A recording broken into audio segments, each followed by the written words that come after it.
Hello, hello, hello. Welcome to Stel Space. I am your host, Stel, bringing you a bit of weekly pop culture. Let's see, it is currently 82 degrees in Tampa Bay. It's been overcast the past couple weeks, of course. But today we got a high of, let's see, it just changed actually. The high is now at 87 for the day. Not too terrible out there in Tampa Bay. We are sitting at a 40% chance of rain right now in Ybor at least. So, not too unbearable. Hopefully the rain cools us off a little bit, but it's gonna be pretty humid out there. It was pretty humid earlier, pretty humid yesterday. That condensation's building up on all of the windows in the area. And of course, we've had some pretty heavy rain in the area lately, with some flooding in the streets in St. Pete and Tampa. And I would just like to remind everybody that it's pretty unsafe to drive through water that you don't know how deep it is. I've seen many cars getting flooded the past couple years. Too many cars, in my opinion, that just don't need to be flooded. It's a waste of money, waste of insurance. Try to find a detour, but that's better, easier said than done. Let's see, for today's episode, we just had Lollapalooza happening last weekend. Let's see, it happened July 30th to August 2nd. Pretty fun there. It was also streamed on Disney Plus and Hulu, so we will be talking about that because obviously I did not travel to Chicago to go to Lollapalooza. But we will also be talking about, of course, House of the Dragon, Episode 7. The penultimate episode aired this past Sunday. Big, exciting stuff, exciting episode, as well as our other reoccurring segment of Media of the Week. Of course, I am kind of talking about media throughout all of my episodes, regardless. But just to dive into some stuff that I've been listening to this week specifically, and we'll get into that later. But we will start with Lollapalooza. Lollapalooza, of course, hosted again in Chicago. I believe it's been hosted it used to be a traveling festival, but now it's been hosted in Chicago since, I want to say, 2005. I want to say. But of course, as always, a huge lineup for Lola. And honestly, I wasn't really expecting the whole 4-day weekend. That's pretty crazy. I'm used to a typical 2-day weekend, maybe a 3-day weekend festival, but a huge 4-day festival with a huge lineup in Chicago. Of course, there were some hiccups along the way at Lollapalooza, which is completely understandable with a festival so big. But there were some rain delays throughout the weekend. I saw that the band The Neighborhood had some issues with some instruments not arriving in shipment, which of course is never fun, but it looked like they still had a very good set regardless. I also saw some drama online about Lil Uzi Vert having to cancel his set due to not arriving in himself in Chicago on time, but I did see that he ended up performing anyway. Fun stuff there. Gotta keep your audience on their toes, I guess. But for the headliners, we had headliners like Lorde and John Summit on Thursday night. We had Charlie XCX and the Smashing Pumpkins on Friday night. I wish I caught the Smashing Pumpkins show. Didn't even know they were there, honestly. But there was also Olivia Dean and Jenny on Saturday night as well as Tate McRae and The XX on Sunday night. Very, very cool lineup for music for everybody, honestly. It's like a whole lot of genres out there. So, honestly, I don't think anybody could complain. There was somebody for everyone in Chicago this past weekend. And of course, I did catch some live shows on the live stream, like on Hulu and Disney Plus, since Lollapalooza did team up with the streaming services to host a live stream of some of their shows, but I think they did a lot of their shows because they did only have two live stream channels, whereas other festivals like Coachella will have like every single stage has their own channel on YouTube or like a video live stream on YouTube to watch. Whereas like Hulu and Disney Plus just did two channels where they like kind of pre-recorded some shows just to fill in like the gaps between shows that they did air live. But with that, I got to watch a lot of shows this weekend. And let's start with a band that I haven't heard of before called Between Friends. I thought they were having a lot of fun on stage. They had a very good stage presence. It is a band consistent of a brother and sister, so of course they have a good dynamic between them. And it was really cool to see a band that I've never heard of their music before, never listened to their music before.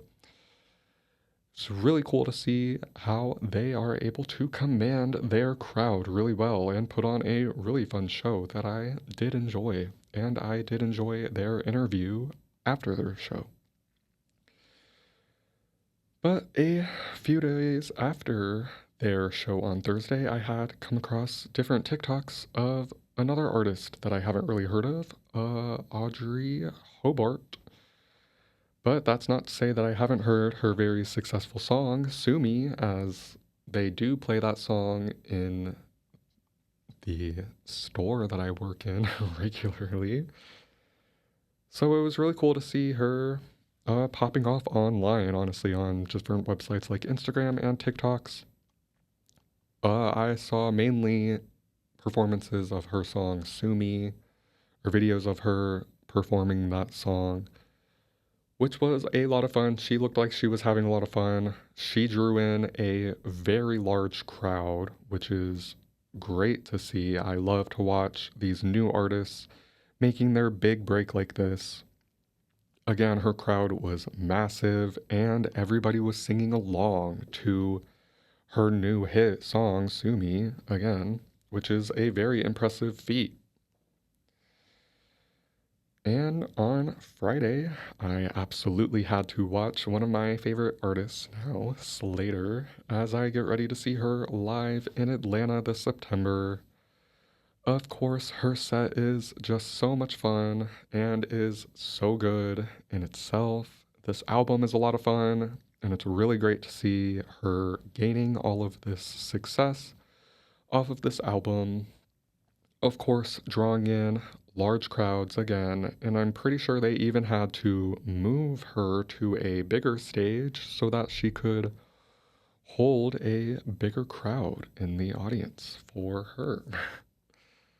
As there are a lot of people wanting to see Slater right now off of the success of her album Worst Girl in America.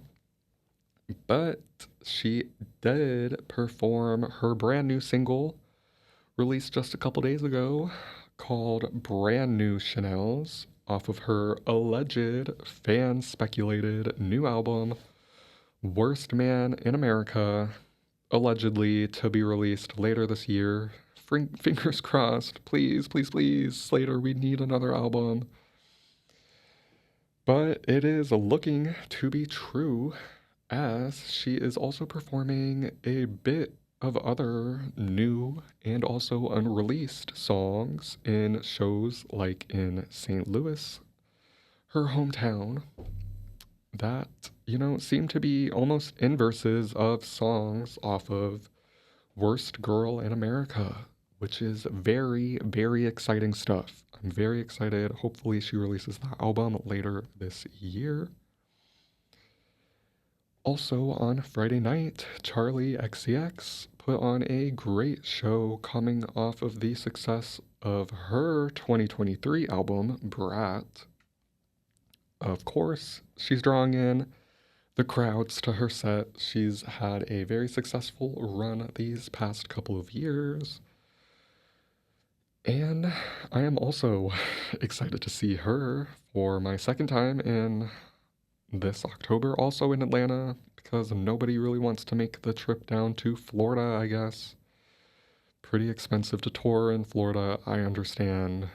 So I will be making another trip to Atlanta 2 times this year to see artists that I love. And honestly, I'm pretty sick of the online discourse around Charlie XCX's new album, Music, Fashion, Film. I'll talk more about that album later this episode in my Media of the Week segment. But where the discourse online does rope me in is where we talk about why she still ignores songs off of the album Crash. Such a good album. Such a good album. Honestly, I do kind of understand why she avoids it. It's a little bit more commercial pop than she is going for nowadays.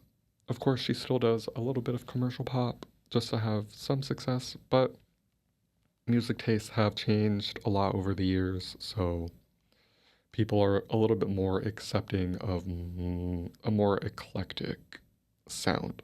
But there's also other online discourse on confusion why a song like Apple from the album Brat would be a song that she continues to sing live when it's just so obvious why she continues to sing it live. Obviously, it was a very successful song with a viral TikTok dance a couple years ago for the tour for her, well, honestly, her Sweat tour that she did with Troye Sivan.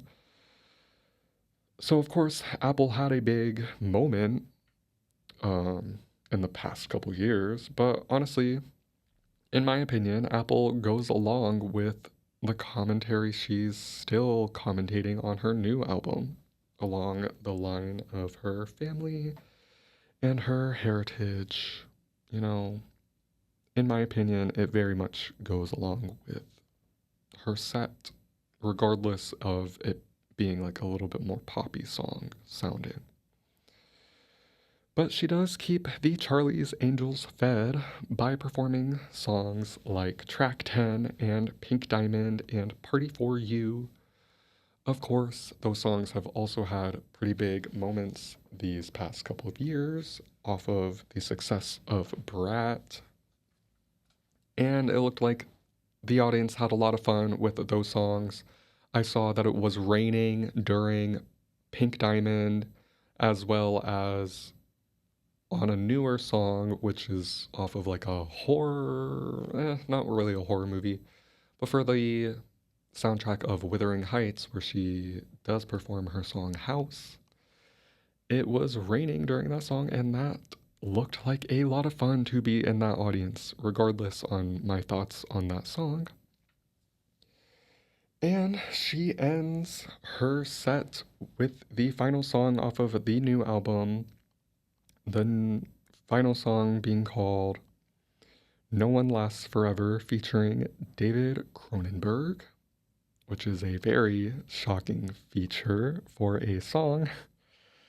And I just love the end of this song, including the interview snippet from David Cronenberg talking about how art outlives the artist, which very much goes along with the commentary on the album Music, Fashion, Film that Charlie just released.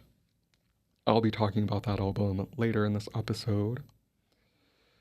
And moving on to Saturday night, I unfortunately didn't watch anybody's sets Saturday. I would have liked to watch Ethel Kane's set, which maybe I can catch some clips of that on YouTube. However, I did get to see her live last year in Phoenix, which was also a very good show. Very cool to see a fellow Floridian breaking out into a very large space as she has been these past couple of years. And Sunday night after I watched House of the Dragon, of course, had to tap into the premiere of the Ultimate episode for House of the Dragon, but I did tap into Lollapalooza afterwards Sunday night, where I got to watch the XX close out the festival, which was an amazing show, an amazing set. I've loved the XX since their sophomore album came out in 2012. Their sets nowadays always feel very catered to their fans, obviously, as they haven't really released music since 2017, even though Jamie from the band has done his own side project, Jamie XX, over the years, which, of course, is very fun that they do include his own project, his own songs in the XX shows. I very much enjoy that. But they continue to give the audience what they love with songs like Nighttime. Ooh, such, and honestly, that song for me fell through the cracks over the years. I don't know how it's not in my favorites list on Apple Music. But when I heard that song live again, something awoke inside of me. I was 13 years old all over again. Such amazing stuff music can do to us. But of course, they performed other songs like I Dare You and On Hold from their album from 2017, as well as older songs like VCR. All very good stuff, all very good songs, and just a wonderful, wonderful way to end the festival of Lollapalooza. Such a high note to end on with the XX. But that's not to put aside other large artists that headline, like Tate McRae was also a headliner that I did catch a little bit of her show. Not the biggest fan of Tate McRae, however, I am a big fan of her dancing. Did not know until recently that she did compete on So You Think You Can Dance, the kids version, I believe, which very impressive stuff there, and I love to see her success from following her these years. But we will be taking a quick break and we will be back in a few minutes. And we are back. It's still space. Welcome back. We are going to cover House of the Dragon, episode 7, called The Dragon in Winter, where, torn between Missaria and Daemon's visions for her reign, Rhaenyra grows desperate for a sign that she will prevail. Now, following the previous episode, this one continues to stray away from the source material, which, why are we adapting a book if we're going to completely ignore the book? But whatever, haha.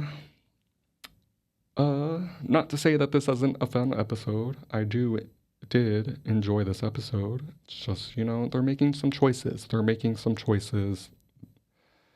If you want to make some choices, make your own TV show maybe. But opening this episode we're starting in Helena's dream, where she sees a pale horse, which could be imagery of death, or maybe just literally her wanting to escape this place. But Helena is woken up very abruptly by Rhaenyra, who is very quickly expecting Helena to be able to fully interpret her dreams that she's having and wanting to use those dreams to help her find her way. But we are jumping to Harrenhal, where we are seeing Aemond struggling to practice sword fighting when we literally just saw him a few episodes ago kill multiple assassins with no struggle whatsoever. But okay, I guess I have short-term memory loss or something, I don't know. Seems like he is also having a dream sequence as well. Because his mother walks in and starts talking about how she is all he has left before things start to get a little freaky, unfortunately. But fortunately for us, it's revealed to not be Alicent. It is revealed to be Alice Rivers, thankfully. Such a strange place, this Harrenhal. But we are revealed that Alicent is actually in Harrenhal, where this really does throw Aemon in a bit of a spiral as he's trying to decipher what exactly is real and what's not real in Harrenhal. And down in Tumbleton, we have Gwaine returning to Tumbleton when he's supposed to be off to Old Town, but he is warning Ormond that 20,000 or so men on Rhaenyra's side are marching to Tumbleton. But it's also revealed that Ormond might have some more tricks up his sleeve. He's quite the cunning man. And over in the Eyrie, we see Daemon in a very fun scene flying over the Eyrie on Caraxes to discuss his daughter Rhaena's situation with the Lady Jane Eyre. Again, can't complain. I am enjoying Jane Eyre in the show. I'm enjoying the actor. I'm enjoying the presence she brings to these characters. She puts these characters in their places. And she's not exactly afraid to do so, as she does hold a lot of power in the Vale. But we hear that Jane Eyre says that a wild girl lives in the mountains amongst nettles, hint, hint, wink, wink, nudge, nudge, and sheep. Winking at the character of Nettles to the audience, which, I sort of understand what they're doing here by changing the character of Nettles to be the character of Rhaena, where, it kind of makes sense where the small folk might not exactly understand. Okay, well, now that I say that, for the books, it doesn't really make sense. But for the show, it makes sense because, they changed other character things for these characters. But, for the show, it works. It works a little bit. However, I do still wish Nettles was in the show. I think she's a very important character for the story, as she does bring in a big question on whether or not dragon blood is even needed to be a dragon rider. But afterwards, we are seeing Rhaena's sister Bela and Adam of Hull discussing Adam and Alan, his brother, and their ploy to gain legitimacy now, still. With this scene taking place, probably the only time we've seen dragon dung on screen, which is a little bit fun for set design, set pieces. A little fun detail there, a little gross. And, maybe a little hint at Bela taking a dump on Adam's dream of getting with her. I don't know. A little bit of fun of imagery there. But back in Harrenhal, we see that Allison is discussing how hard it was to travel to Harrenhal. She's saying that, but I don't know how hard it really was, as she just kind of spawned in Harrenhal somehow within a day, as Rhaenyra's storyline seems to be going day to day. Everyone else around her at all of these other locations, even though they are interacting with Rhaenyra in the Red Keep, and then traveling very far off to other kingdoms the next day. But yeah, short-term memory loss, I guess we have to have. Of course, Alicent is unfortunately in Harrenhal to assassinate her own son, which, short-term memory loss. I don't know. I don't know what we're doing. I don't know anymore. Why are we doing this? Why would anybody think that Alicent Hightower would want to kill any of her children? Well, regardless, can't complain. I love Olivia Cooke anytime she's on screen. It's just a pleasure to watch this actor killing this role. I love watching Allison. Allison is my favorite character in this show. Funnily enough, even though I might not agree with most of the things she chooses to do, I still very much enjoy this character. But back in Tumbleton, we see that Corlys isn't dead. Ba-ba-ba. Corlys isn't dead. I got that wrong last episode. That really threw me in for a loop. I was really confused by all of that. I thought they killed him.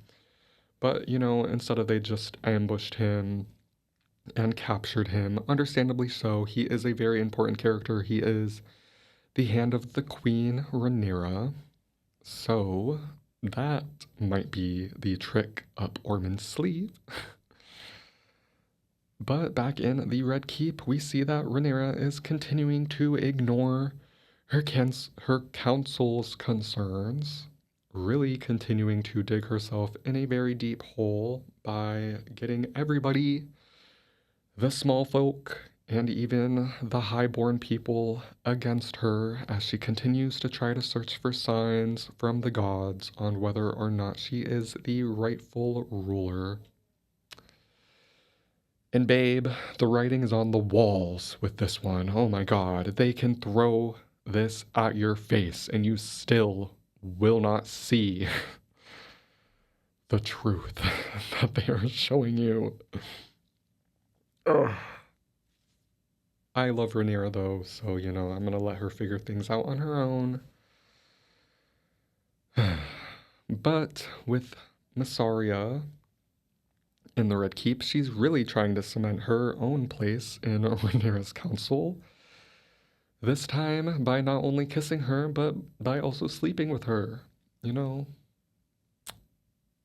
Yeah, fun stuff here. And, I gotta say, I have been enjoying the sapphic relationships they've included in this show of House of the Dragon, as they didn't necessarily include sapphic relationships in the original series, Game of Thrones, the original series. Gotta go back a few years. Even longer than a few years from House of the Dragon. Anyway, going a little tangent there. But it has been a little nice inclusion, and we did see a little bit of more lesbian inclusion with Jane Eyre earlier in the episode, where she had a girl sitting on her lap before Daemon walked into the room, which, fun stuff. But back with King Aegon now, with Larys and Tyland. they are still wandering around the Riverlands, now running into Rhaenyra's army, where they are on their way to Tumbleton. The army is, at least. King Aegon and Larys and Tywin, or Thailand. Where did they say they were going? Rook's Rest again? I want to say they were on their way to Rook's Rest again. Probably on their way to Aegon's Dragon Sunfire. But we'll catch up with them again later. And we do get to see Daemon and Rhaena having a very heated discussion about Rhaena not staying out of sight, which is what she promised she would be doing. Staying out of sight, staying out of mind. Queen Rhaenyra thinks that they captured Sheep Stealer's writer and killed her, best to keep her not occupied on drama along the lines of who killed her son. She's got to focus on ruling the Seven Kingdoms. But we get a good scene between father and daughter there, where then Rhaena's sister does catch them having this conversation, as well as Adam of Hull, who then brings Queen Rhaenyra on her dragon, Syrax, to them, where they all have a very heated scene, which, doesn't happen in the books because this is a very large dragon battle that would have been a little topic in the books probably if the Queen's dragon showed up back to the Red Keep, very heavily damaged. But, okay.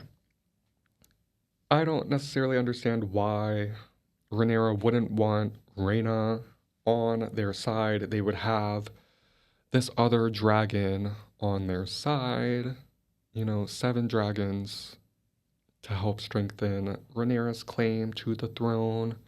I don't know why we wouldn't want another dragon to help us out here. And I also don't know why Rhaenyra doesn't have any concern for her own dragon, Syrax. Oh my goodness. She does not care whatsoever that her dragon could have died. Just completely pushed her aside there. No concern whatsoever. But I'm going to move on from that. We get another dream sequence from Helena where she's maybe seeing different outcomes happening to her family or that her family could face. But we get to see her finally atop of her own dragon, Dreamfire, which is very exciting stuff, and a dream sequence which might just so happen next season, but we won't be talking about that. I don't want to spoil anything that's going to happen in the next episodes or next season altogether. And we get a nice and quick scene between the sisters, Bela and Rhaena, where Bela is comforting her sister, and she's telling her that she is able to begin a new chapter in life now. Unfortunately for Rhaena, I know she does very much want that dragon power, understandably so, but, gotta take what you can get in this world. And we see Alan of Hull receiving Corlys's finger, his father's finger from Ormond Hightower. Gotta tell Queen Rhaenyra that we do have her hand captured with us in Tumbleton. Unfortunately, hopefully Corlys's other limbs don't get shipped not so far to the Red Keep as well. I love the actor Steve Toussaint again, So I hope we get to see him more throughout the show and, you know, next episode and next season.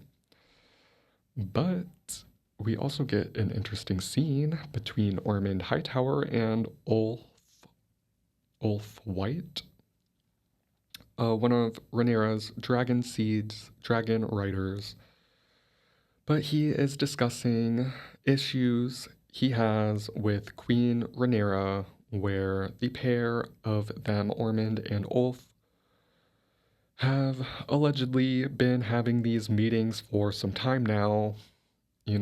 Don't really understand that one, but it definitely adds for some things to come later along the lines, of course.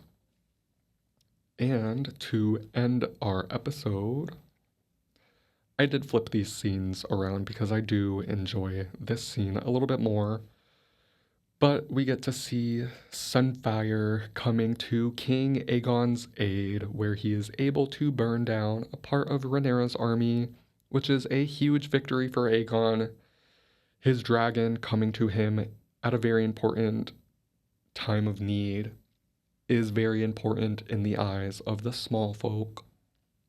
Very good imagery for him to go along with, you know? And also very good imagery for our eyes because I did enjoy the design of Sunfire and how King Aegon and Sunfire sort of resemble each other now as they both faced Dragonfire from the king's brother, Lord Aemond Targaryen, and his dragon Vhagar last season at the Battle of Rook's Rest, where Vhagar and Aemond burned them down trying to take down the queen who never was, Princess Rhaenys. So very exciting stuff, and things are looking up for King Aegon, honestly. Looking up for him, we're not really rooting for him, but the show's kind of positioning us to be rooting for him, which is an interesting take. We're kind of moving away from our support from Rhaenyra as she's making very dumb decisions throughout this season, ignoring her council members, ignoring everything, kind of just focusing on whether or not she thinks the gods think that she should be the rightful ruler. Really searching for that answer there. But that leads us off to another break. And we will be back in a few minutes. And we are back with Stel Space. Welcome back. And this segment, we will be talking about some media that I listened to this week. Let's see. I did talk about a little bit of Slater's new song that she did perform at Lollapalooza this past weekend. Her new song, Brand New Chanels, which came out exactly 1 year after a single that she released last year called Beat Up Chanels. Love what she did there, which again is sort of an inverse of the song in a way, where Beat Up Chanels is a bit more, still very dance heavy pop music, but it's a little bit more grungy, a little bit more dirty, where like Brand New Chanel's a bit more clean, a bit more soft, but she's still saying some pretty poignant stuff in this song. I love the lyric, I call you on the phone to start a fight. Such relatable, unfortunately, a little lyric there. But I do really enjoy that song. And another artist that released music pretty recently this year, Kim Petras, released Her new album, Detour, I haven't listened to the new album yet, but it looks like I probably will, and it's gonna be my first Kim Petras album that I'll listen to, as she has stepped away from working with Dr. Luke. But I'm gonna give a shout out to the first song, the title track, Detour. Such a good song, as well as her other song, 101, another really good song. But for Detour, love what she's saying, especially with the line, throw your life away tonight, let's take a detour. Just wow, wow, wow. Love the simplicity. But, so much to say with just such little words there. As well as 101, I love the idea, since these artists do make a lot of electronic dance music, I love the idea of taking 101, like the numbers that make up everything on a computer, whatever, stuff like that, where she's turning it into like, oh, 101, 101, I'm making like beep boop music still, but I'm one of one. Love that so much. Love that little idea she had there with that song, as well as the production from Frost Children on that song is really good. That's such a fun song off of the album, but I will be listening to that album, of course, sometime soon, hopefully. And then, of course, Charlie XCX released her new album, Music Fashion Film, just last week. I believe she released it, or maybe like a week and a half ago now. I think she released it on July 24th, if I'm not mistaken. But I'm loving this album. I love how simple this album sounds, which, of course, she's another electronic music maker. So by simple, I mean simple for Charlie's standards. She's using very simple lyrics. Not that her lyrics are necessarily anything crazy, but she's not using any metaphors. She's being very direct in what she's saying throughout this album, which I very much appreciate. I love a direct lyric. Just tell me exactly how you're feeling in that moment and get your point across that way. But my favorite song off of this new album of Music Fashion Film is probably still the single SS26. I absolutely love the commentary on, or her commentary on the world right now in this song specifically, with lyrics being, it's more along in like the chorus. So like, I love just the reminder of like spring, summer 26, when the world is gonna end, no hope for any of it. Yeah, we're walking on a runway that goes straight to hell. I just love that thought that she has where she's watching all of these new things being created while we just continue to watch the world burn around us, unfortunately. But, a little nice little guitar song to go with that a little deeper lyricism. And another favorite song of mine is this song called Yeah. I really resonate with that song. And, if you want to understand why, just listen to that song. Just a very good and simple song again, but very fun as well.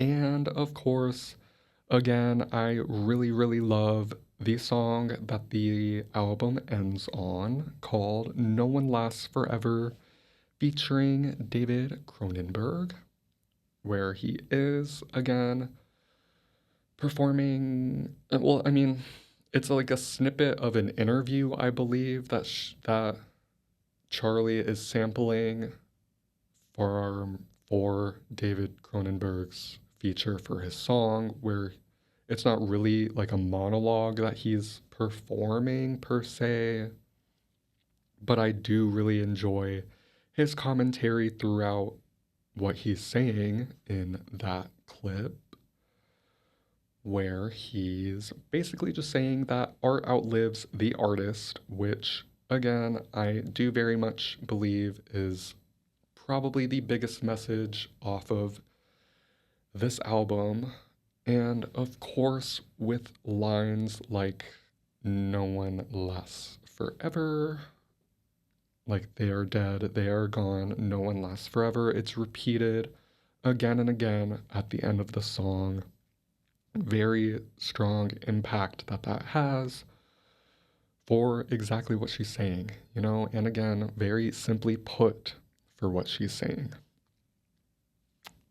But that leaves us off of our media of the week.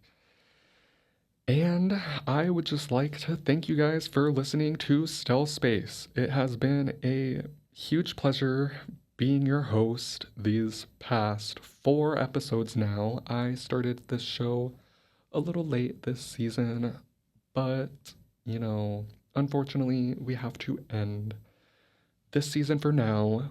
But fortunately for you guys, I will be back in a couple weeks. Hopefully, fingers crossed, if all things look right.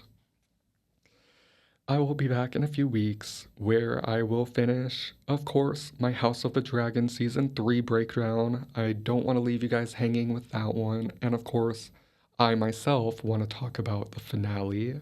I'm very excited, waiting for that finale this coming Sunday. But of course, next season, I will also be bringing you guys more pop culture as well as, you know, maybe some other things up my sleeve because Orman Hightower is not the only one with things up his sleeve. But I hope to see you guys in a few weeks. Thank you guys so much for listening, and I will see you then. Goodbye.